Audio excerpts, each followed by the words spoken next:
Yeah, so a lot of times, like what's the cause is not usually something that I know or even think I know very early on. Like I don't have to be like I think this is caused by this before I can say I think that OT would be an appropriate helpful intervention because whether or not a kid um I'm going to throw out a lot of terms that aren't necessarily the ways that I frame things, but they are the ways that schools frame things. Whether or not somebody was behaviorally refusing to write something or had a fine motor difficulty that was related to some specific thing, a lot of times my methodology, especially at the beginning, is going to be the same no matter what. And so I will uh, well, I mean, like, there's the whole IEP process and stuff, but assuming that we've got an IEP in place that says that OT is an appropriate intervention, we've already done all of those steps.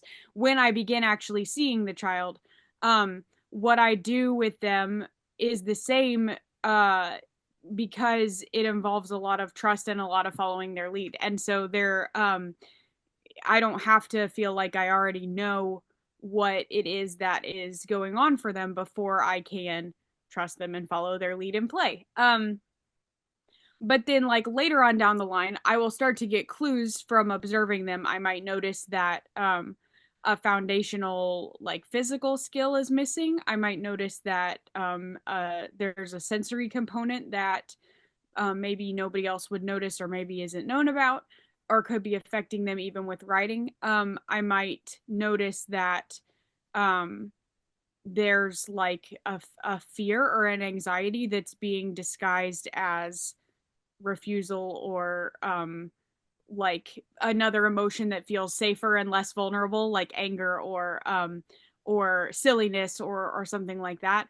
um and so I kind of file away these clues in my head. I write them in my notes when I at the end of every day. Then I write the notes of what I did for the that session with that kid. And so if I'm like, oh, today I observed that they seemed like they had difficulty coordinating both their hands to do different things at the same time. But I say it in OT jargon, but I'm explaining it here. But so like that would affect your ability to hold the paper with one hand while you're writing with the other hand if you can't tell your brain to do two different things with your two different hands at the same time. So then you might just try writing with the one hand because your brain has kind of forgotten about this hand right now. But then when you do that, it makes the paper scooch around. And so then you get frustrated. And if this happens every time you ever try, then you get super frustrated and you feel like you just can't do anything right. And obviously, that's a very simplified example. It's not usually quite so single issue or so cut of dried. But that kind of those kind of clues that are kind of going in my head as I observe the things that they're doing are the clues that I take to try to make a guess about what I could do that would help.